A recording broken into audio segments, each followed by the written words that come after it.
पाकिस्तान अपने खत के अंदर जो डायरेक्टली उन्होंने वज़ीर आज़म के नाम लिखा है वो लिखते हैं कि तौहीन अदालत से बचने के लिए मुतलका हकाम को पंजाब और खैबर पख्तूनख्वा में मुकर्रर वक्त में आम इंतखाबात करवाने के लिए इलेक्शन कमीशन की मुआवनत की हदायत करें। ये सदर पाकिस्तान जो है वज़ीर आज़म को कह रहे हैं। वाज़ेह रहे कि सदर मुमलकत की जानिब से जो ये सारे का सारा मामला है उसमें वो तशरीह कर रहे हैं कि एक ही रोज कबल कमिश्नर इलेक्शन कमीशन पाकिस्तान ने 30 अप्रैल बरोज इतवार को पंजाब में होने वाले सूबाई असम्बली के आम इंतखाबात 18 अक्टूबर तक मुलतवी करने का ऐलान किया था। खत के मतन में नाज़रीन सदर मुमलकत ने कहा है कि वफाकी और सूबाई हुकूमतों के तमाम मुतलका इंतजामी हुक्काम को इंसानी हकूक़ की पामाली से बाज रहने की हदायत की जाए। माजी करीब में प्रिंट, इलेक्ट्रॉनिक और सोशल मीडिया ने बुनियादी इंसानी हकूक़ की वाज़ेह खिलाफ वर्जियों के वाक़यात को उजागर किया है। ऐसे वाक़यात के तदारुक इस्लाह के लिए ज़रूरी है कि वज़ीर आज़म के नोटिस में ये सारी बातें लाई जाए। और मज़ीद सदर पाकिस्तान ये लिखते हैं कि आर्टिकल 105 और 112 के तहत सूबाई असम्बलियों की तहलील पर आर्टिकल 224(2) के तहत 90 दिन के अंदर इंतखाबात कराना ज़रूरी है। सुप्रीम कोर्ट ने इलेक्शन कमीशन को सदर को 90 दिन के अंदर इंतखाबात करवाने के लिए तारीख तजवीज़ करने का हुक्म दिया।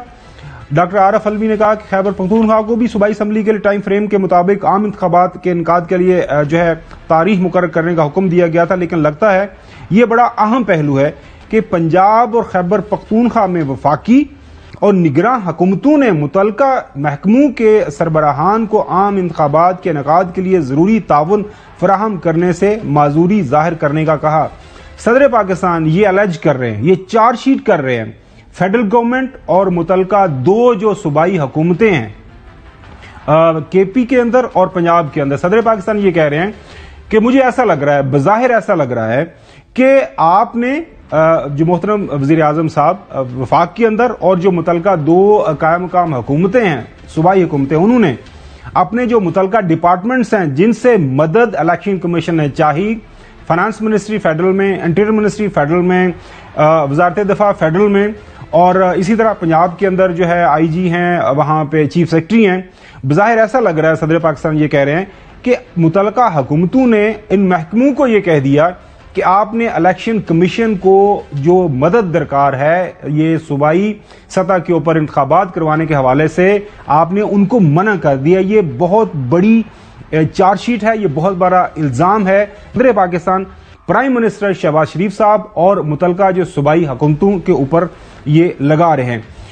अच्छा, इनका कहना है कि आइन के तहत सूबाई और सूबाई जो है एग्जीक्यूटिव अथॉरिटीज का फर्ज है कि वो कमिश्नर और इलेक्शन कमीशन को इनके फराइज की अंजाम दही में मदद करें, और मेरी राय में एग्जीक्यूटिव अथॉरिटीज और सरकारी महकमों ने आइन की खुल्लम खुला खिलाफ वर्जी की है। इस हवाले से ये सदर पाकिस्तान लिख रहे हैं।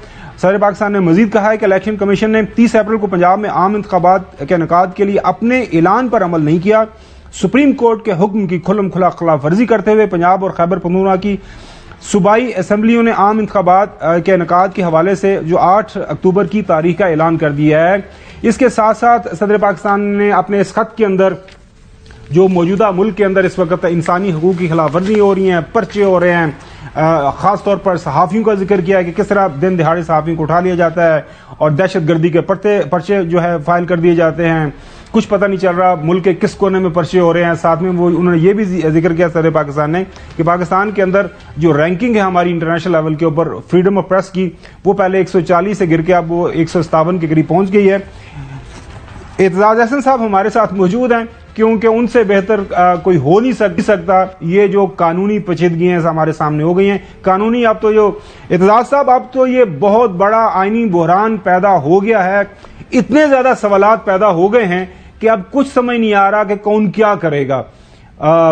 इवेंचुअली तो यही समझ आ रही है एक चीज की कि चूंकि ये सुओ मोटो नोटिस लिया गया, जो है सुप्रीम कोर्ट ने एक हुक्म दिया, हुक्म वाज़ेह था तमाम इदारों के लिए कि ये इलेक्शन आपने करवाने हैं विद 90 डेज। अगर 90 डेज के अंदर नहीं हो सकता, चंद दिन आगे पीछे हो सकता, तो वो कर लें। ये हुक्म अदूली हो गई है। वो इलेक्शन कमीशन ने वाज़ेह तौर पर आज नोटिफिकेशन भी कर दिया है, वो मैं आपको इत्तज़ाज़ साहब पढ़ के सुना देता हूं। वो इलेक्शन कमीशन ये कहता है कि हमारे पास जो ताकत है आइन के आर्टिकल 218 के तहत उसको इस्तेमाल करते हुए, फिर आर्टिकल 254 का जिक्र किया उसको इस्तेमाल करते हुए सेक्शन 58 और section 8C of the election act 2017 को इस्तेमाल करते हुए हमने ये फैसला किया है कि जो पहले का नोटिफिकेशन था 30 अप्रैल का, उसको हम विदड्रॉ कर रहे हैं और अगली जो तारीख है 8 अक्टूबर की हम देख रहे हैं। अब इलेक्शन 8 अक्टूबर को होंगे। सर, हमें कुछ समझा दें, पाकिस्तान की अवाम को समझा दें कौन ठीक है कौन गलत है। ये तो बहुत बड़ी सिग्निफिकेंट बात है जो प्रेसिडेंट की तरफ से आई है। सदर का ऑफिस जो है वो एक इंतहाई कलीदी ऑफिस है। उसकी पावर्स चाहे कम हो, लेकिन आईनी एतबार से उसका under section 41, article 41, he is the head of state and shall represent the republic। तो वो चारों सूबों और जो वफाक है उसका हेड ऑफ द स्टेट भी है और रिपब्लिक का नुमाइंदा भी है। और आर्टिकल 46 के तहत ये लाजिम है वजीर आजम को पर to keep the president inform. ये जिक्र किया है सदर पाकिस्तान ने अपने खत में जिक्र किया है कि आपको मुझे इन्फॉर्म करना था और आप मुझे किसी मामले में ना मुझे इन्फॉर्म कर रहे हैं और ना ही मेरी मुशावरत ले रहे हैं। इस खत में भी लिखा है जी। ये आर्टिकल 46 ये कहता ही ये है The Prime Minister shall keep the President informed on all matters of internal and foreign policy and all legislative proposals the federal government intends to bring before Parliament। तो ये जो इम्पोर्टेंट मैटर्स हैं उनके बारे में प्राइम मिनिस्टर के पर लाजिम है, उसका एक आईनी फरीजा है और अगर ये आईनी अपने इसके फर्ज पे वो पूरा नहीं उतरता या सदर को ये शिकायत होती है और वाकयातन ये कोई समरी कभी कोई इंफॉर्मेशन और कोई लेटर नहीं लिखा प्राइम मिनिस्टर ने सदर साहब को कोई इंफॉर्मेशन नहीं दिया, तो आर्टिकल 46 की उसने क्लियर और अगर सुप्रीम कोर्ट के अहकामात नहीं माने तो वो कंटेम्प्ट भी है। इसके अलावा सिर्फ वायलेशन ऑफ द कॉन्स्टिट्यूशन नहीं है, पर कंटेम्प्ट भी होगा। और कंटेम्प्ट के मानी ये है कि अगर कंटेम्प्ट में वो उनको ये सुप्रीम कोर्ट ये समझे कि उन्होंने वाकई तौहीन अदालत की है, तो तौहीन अदालत की सजा के साथ साथ 5 साल की disqualification and removal from office है, जो कि यूसुफ रजा गिलानी के साथ हुआ था।